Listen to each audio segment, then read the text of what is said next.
ও মা গো মা, এই মাছের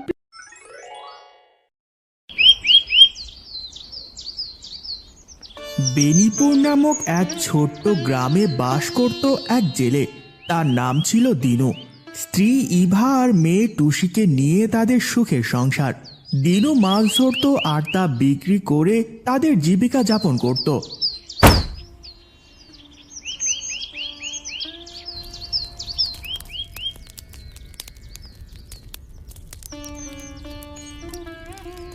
কই গো গিন্নি, আর আমার টুসিমা? আমি চললাম মাছ ধরতে। বাবা, তুমি সাবধানে যেও বাবা। আর আসার সময় আমার জন্য লাল চুড়ি কিনে আনবে। ঠিক আছে মামনি।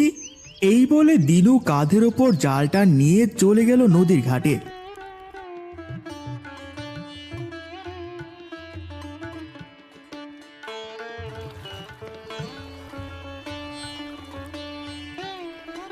ঘাটে গিয়ে সে একা একা বলল, আজকে যদি রুই কাতলা পাই তাহলে দামটা ভালোই যাবে।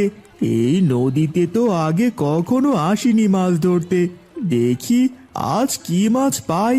তারপর বেশ কিছুক্ষণ পরে দিনু জালটা আস্তে আস্তে করে উপরে তুলল, কিন্তু জালে শুধুমাত্র একটা ইলিশ মাছে আটকা পড়েছিল। এ কি?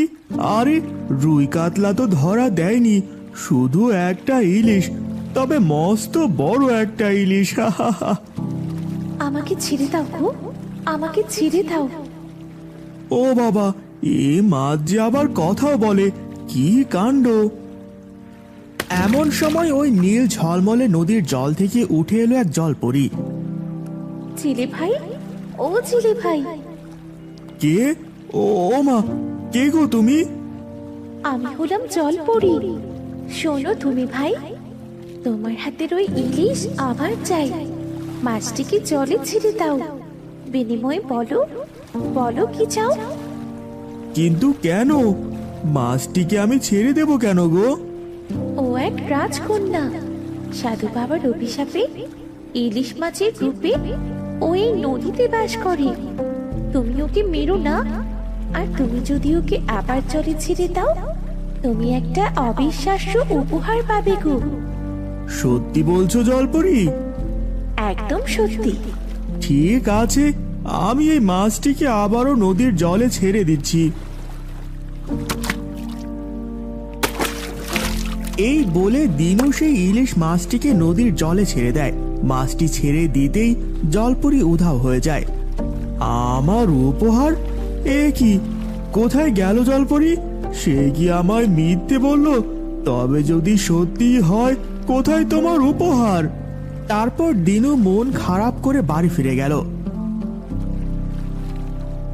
বাড়িতে যেতেই ইভা দিনুর কাছে এসে বলে, কি গো, তোমাকে এমন দেখাচ্ছে কেন? বাবা, কি হয়েছে তোমার? না না, কিচ্ছু হয়নি।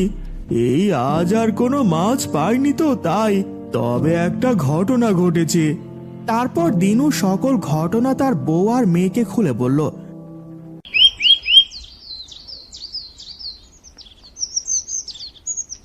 পরদিন সকালবেলা দিনু আবারও সেই নদীতে গেল মাছ ধরতে।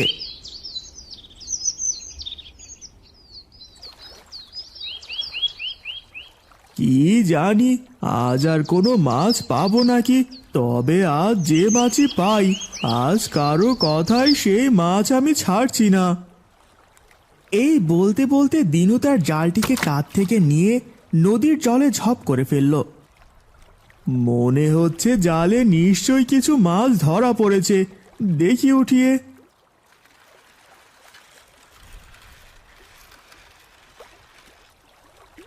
আরে, এ তো অবাক কাণ্ড! আজ এত বড় বড় 4টি ইলিশ মাছ ধরা পড়েছে। যাই, তাড়াতাড়ি আগে বাড়ি ফিরে যাই, না হলে কালকের মতো আবার।